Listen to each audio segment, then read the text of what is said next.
A man unexpectedly acquires a golden antique. He holds it in his hand and gently turns the knob. Suddenly, some sort of legs appear from it and latch into his hand. In pain, Jesus forcefully removes the device, causing his hand to bleed as if it has bitten his palms, as its legs retract into its body.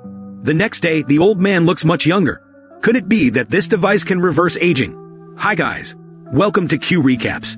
Today I will explain the film, Cronos. Spoilers ahead. Watch out and take care. In 1536, an alchemist named Uberto Fulcanelli escaped the Inquisition and created a device that could grant eternal life to its possessor. He landed in Veracruz, Mexico, and spent his lifetime perfecting his creation, which he named Cronos. In this device, the alchemist placed an unknown insect that, in conjunction with the inner clockwork, secreted an unknown substance to its user, granting them immortality. One evening in 1937, more than 400 years after the creation of Cronos, a building collapsed, and rescuers found a man with strange, moonlight-like pale skin. This was Uberto, who had managed to live for so many years, demonstrating that Cronos indeed provided him with immortal life. However, due to a fatal stab wound in his chest that injured his heart in the accident, the alchemist succumbed to death. An investigation into this incident was conducted, and everything found in Uberto's home became classified. The results showed that this alchemist had kept a person captive, collecting their blood in some way. After the investigation, Uberto's mansion and all his properties were auctioned off. However, Cronos was never discovered, and was not listed in any inventory of items found at the alchemist's location. Because of this, the immortality device was considered to be non-existent. 59 years later, an old vendor named Jesus Grid is noticing a suspicious person looking and inspecting items in his religious antique shop, causing him to stop playing with his granddaughter Aurora and ask if he can help the person with something. The suspicious person exits the shop without answering, leaving Jesus puzzled. He then inspects the item that the mysterious person has been examining and finds it to be a statue of an archangel. Jesus continues playing with Aurora until cockroaches emerge from the broken eyes of the said statue. Upon seeing these insects, Aurora immediately kills them. Soon after, Jesus is inspecting the small statue and sees a golden device inside. This is the Cronos that Uberto had hidden in one of his small statues, which has ultimately ended up in Jesus' antique shop. Looking outside, Jesus sees the mysterious person on the phone with someone. This person is calling Angel de la Guardia of the De la Guardia Enterprise, reporting to him about the small statue found in Jesus' shop. Upon hearing this news, Angel immediately goes to his terminally ill uncle Dieter, asking him to sign a new will in exchange for the fresh information he has just received from their informant. Dieter, eager to get the small statue containing Cronos, happily orders his nephew to get it as soon as possible. At first, Angel refuses, saying he's tired of dealing with his uncle's obsession with Cronos. However, he changes his mind after the sick man shows him Uberto's diary. As a result, Angel goes to Jesus' antique shop to buy the small statue for his uncle, unaware that Cronos is no longer in the statue. While Jesus is packing the item, Angel is playing with Aurora, giving her chewing gum, being very friendly around the child. After some time, Jesus, unsure of what the golden device in front of him is, cleans Cronos. As he holds the device and turns its knob, some legs suddenly appear from within and lock onto his hand when it's activated. In pain, Jesus forcibly removes the device, causing his hand to bleed as if it's biting his palm. When its legs retract, he warns his granddaughter to stay away from the device and assures her that he's fine. They immediately return home to find Mercedes, Jesus' wife, teaching her friends to dance. Seeing her husband, she excuses herself from the others to tend to Jesus' wound. She asks what happened, and Jesus lies, telling her that he fell onto shards of glass. That night, Jesus starts feeling strange and dehydrated, so he goes to the kitchen and drinks a pot of water straight. When he sees raw meat in the fridge, Jesus feels a craving for blood, but denies this craving because he's repulsed by the idea of consuming raw blood. He also feels uneasy with a tremendous itch around his wound. Jesus scratches it with a pair of scissors and even bites it, but nothing he does can stop the itch. It turns out that these are symptoms of Jesus' body longing for Cronos again. He finally gives in to the temptation, allowing the device to consume his blood while he prays. In doing so, Jesus looks very weak, like a drug addict consuming his drug. Meanwhile, Aurora hears the noise outside her room and decides to investigate. Seeing her grandfather using the device on the stairs, she begins to worry about his condition. But Jesus assures her that he's fine. The next day, compared to his nearly miserable state the night before, Jesus feels much better. In addition, he looks younger and feels healthier. His wrinkles have noticeably disappeared, and his hair is fuller. Seizing the opportunity, Jesus shaves his beard and surprises his wife with his new look. Looking around, he doesn't see Aurora at the dining table, so he asks his wife about their granddaughter, but she doesn't know where Aurora is either. For this reason, he goes alone to his shop, only to find it a mess, completely looted. Just as he's sitting there dejected, Jesus finds Angel's business card, deliberately left on the table. Seeing this, a thought suddenly pops into his head about why the De La Guardia family would target his shop. He immediately goes to their shop, holding a box, and Angel greets him cheerfully, as if he hasn't done anything to offend him. Then, Angel takes Jesus to see Dieter, and the two start talking about Cronos. Dieter knows a lot about the device, and warns Jesus about what he's getting into. Dieter shows him Huberto's diary and explains to Jesus that the device he possesses is called Cronos, and it can grant eternal life. However, to achieve immortality, certain strict rules must be followed. In Huberto's writings, Jesus sees images of insects, which Dieter believes to be a living filter. He thinks that insects must be God's favorite creatures. For example, a mosquito can walk on water like Jesus Christ. Then there are ants and spiders, which can come back to life even after being entombed in stone for hundreds of years. Jesus, confused, asks Dieter why he's telling him all about Cronos. It turns out that this man is dying. He wants to live forever, and wants to get the device that grants immortality. Suddenly, he grabs the box that Jesus had brought earlier. As Jesus tries to take back the box, Dieter sees the bandage in his hand, and quickly realizes that he has used Cronos. But Jesus reasons that it was just an accident.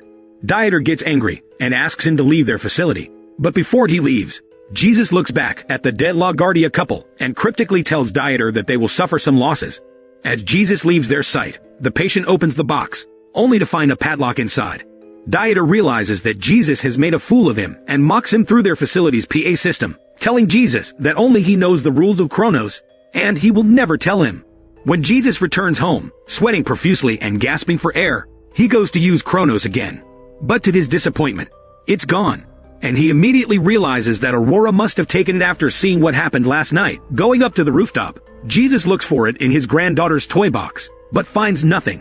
Finally, he sees Aurora hiding behind a blanket, sitting where they usually have tea. Jesus plays with his granddaughter and convinces her to return the device to him. He assures Aurora that as long as they are together, nothing bad will happen to him. Hearing this, Aurora finally comes out of hiding and gives the teddy bear to Jesus, where she has hidden Cronos. That night, the Gris family heads to their community's New Year's gathering, but Jesus uses Cronos before going. As he experiences the effects of using the device, he notices that the prick he received on his leg heals instant. At the party, he displays greater libido as he passionately kisses Mercedes while dancing. Even while eating, Jesus doesn't let go of his wife, holding her tightly as if they were teenagers again. However, their joy is interrupted when he sees a man with a nosebleed. Jesus feels the thirst for blood again. He excuses himself and follows the man to the restroom. There, he waits until the man cleans himself, and then tries to lick the blood off the sink. At this point, a person walks out of a stall, causing Jesus to pretend like nothing happened. To his dismay, the man cleans up the blood on the sink before leaving. He's lucky though, as there's a drop of blood on the floor, which he immediately goes to lick. Suddenly, Angel enters the comfort room and kicks his head, causing him to lose consciousness. Dragging Jesus out of the gathering, Angel takes him somewhere else and beats him up badly. Angel is already fed up with the way his uncle treats him and his obsession with Cronos, so he vents his frustrations on Jesus. In doing so, Angel asks his uncle why he is so obsessed with Cronos. Jesus truthfully answers him about his understanding of the device. Hearing this, Angel laughs, finding it ridiculous. In turn, Jesus pleads for Angel to let him go, but the man continues to hit him. Afterwards, Angel puts him in a car and pushes it off a cliff. Jesus lies down helplessly, feeling as if he is dying there alone, helpless. He is very scared and prays to God to let him live. At their home soon, Aurora is awakened by the sound of police sirens.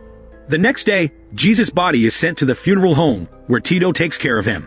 Tito is passionate about his work. He tries his best to apply makeup to Jesus' wounds, making him look like he's sleeping. But when his employer tells him that Jesus is going to be cremated, Tito loses interest in the body and tells his employer to let him know earlier next time, so he won't waste his makeup. Meanwhile, in their shop, Dieter calls Angel to meet in his room. There, the patient's Cain lashes out at Angel, greeting him for what he did to Jesus. In return, Angel lies, saying he didn't do anything to him. It's just that his car skidded and plunged off the cliff. Hearing this, Dieter wants to know if something has pierced Jesus' heart. But Angel isn't sure about this. Frustrated, the sick old man talks trash to Angel, saying he is useless. Dieter gives his nephew one last chance, ordering Angel to make sure Jesus is dead and to take Cronos away from him. Following his uncle's orders, Angel goes to vigil for Jesus and jokingly pinches his nose to make sure he is dead. A few days later, Jesus is brought back to the funeral home for cremation. While preparing the incinerator, Tito notices it can't burn properly, so he goes to the basement to fix it for a while. But when he comes back, Tito doesn't notice that Jesus is no longer in his coffin. Not long after, Angel shows up again and asks to see Jesus' body one last time. When Tito tells him that the coffin is already burning in the incinerator, Angel smiles, believing Jesus has truly gone forever. However, Jesus is still alive, but not in good condition. Walking through the cold night, he looks for a blanket to use in a dumpster. Inside, Jesus finds a newspaper and sees his own name in the obituaries. Because of this, he calls home, trying to talk to Mercedes, but as soon as Jesus says her name, she hangs up, thinking someone is prank calling her on the other line. At this point, people discover that Aurora has heard this brief phone call, as all their phone lines are connected. When Jesus returns home, his granddaughter greets him and gives him a clean towel.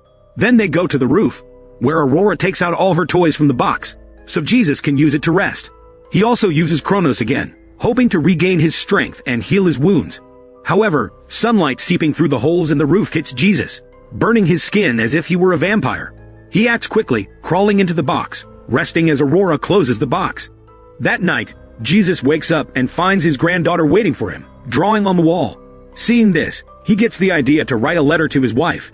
He tries many times, but seems unable to find the right words to talk to Mercedes. In the end, Jesus partially conceals the truth, telling Mercedes that he managed to survive after the accident but doesn't explain why. However, he promises that he will complete the work he has started. What he hopes is that if everything is completed, he successfully survives, no matter what he looks like, she could still accept him. After writing the letter, Jesus leaves the letter with Aurora, entrusting her to give it to her grandmother. Then he goes to Dieter's store in De La Guardia to confront him and learn the whole truth about Cronos. But to his surprise, Aurora has followed him all the way from their home. Jesus reproaches her for following him quietly, but she indicates to him that she has brought Cronos. Seeing this, Jesus has no choice but to keep his granddaughter by his side to ensure her safety. They take advantage of Aurora's small stature to enter Dieter's room through the food window and open it from inside to let Jesus in. In there, Jesus begins to quietly look for Umberto's diary. While Aurora peers around, unnoticed, Dieter is awakened from his sleep and sees what Jesus and Aurora are doing. When Aurora hands over the box she found to her grandfather, Jesus sees Umberto's diary inside. However, as he scans the diary, he notices the content he's looking for is missing. Suddenly, Dieter exclaims behind them that Cronos has worked on Jesus, making him immortal. But Jesus shouldn't bother looking for the missing pages, because he has already consumed them. Hearing this, Jesus orders him to explain what's happening to him, starting with why his skin is rotting away. But Dieter doesn't give a specific answer. Instead, he peels off his skin, revealing white skin beneath his rotten old skin. Then he secretly presses a button to call Angel up to his room. After giving Jesus a mirror to look at himself, Dieter tells him that he has been reborn, and in exchange for eternal life, Jesus will now rely on human blood to continue living. If he destroys Cronos, it would result in his death. Dieter convinces Jesus not to do this, saying they could share immortality together. Jesus feels insulted, yells at Dieter, saying he doesn't want to live forever, but to live peacefully. Dieter smiles, and says there is a way for him to die without destroying the device. However, before he tells Jesus what it is, he asks him to hand over Cronos first. As Jesus hands the device to Dieter, he is suddenly stabbed in the chest, almost hitting his heart, which shocks him. Dieter, wanting to make sure he's undoubtedly dead, nails him to the floor and the two struggle. Unnoticed by Dieter, Aurora picks up his cane and swings it at his head, knocking him to the ground. As Jesus gets up, he urges Aurora that they should run away immediately. But seeing Dieter bleed excessively, he can't help but take a sip. Shortly after, they hear the sound of the elevator rising, indicating that Angel has arrived. Because of this, the two quickly hide. Surprisingly, upon seeing his uncle bleeding on the floor, Angel is not worried, but jubilant instead. He breaks Dieter's neck, ending his life, and says that he has been in pain for a long time because of him. Seeing him distracted, Jesus takes the opportunity to approach Angel, hitting him with Dieter's cane. Then, he and Aurora escape to the roof, with Angel following them. Having no choice, Jesus takes Aurora to the store's sign where there's an emergency staircase leading to the ground. When Angel catches up with them, he faces him and lets Aurora escape. At this moment, Angel starts beating Jesus, gaining the upper hand. But Jesus stands up and tells Angel that his loss in this battle will be greater than his. Then he suddenly charges to him, causing both of them to fall from the roof. Seeing this scene, Aurora acts quickly, goes to her grandfather's side, and uses the Cronos on him. Jesus recovers and wakes up, beginning to peel off his skin. However, looking at Aurora, he feels his craving for blood is getting stronger. Seeing his granddaughter look at him in fear, Jesus realizes what he has become and destroys the device. Anticipating that he will slowly die, Jesus repeats his name over and over, not wanting to die as a monster. However, contrary to what Dieter said earlier, Jesus doesn't die. Even so, he decides to go home. He lies in bed, waiting for the sunlight to shine on him. As the movie ends, Jesus waits for his fate without complaint or regret because he has Aurora and Mercedes by his side. If you enjoy this video, please give a like and subscribe our channel. Thanks for watching.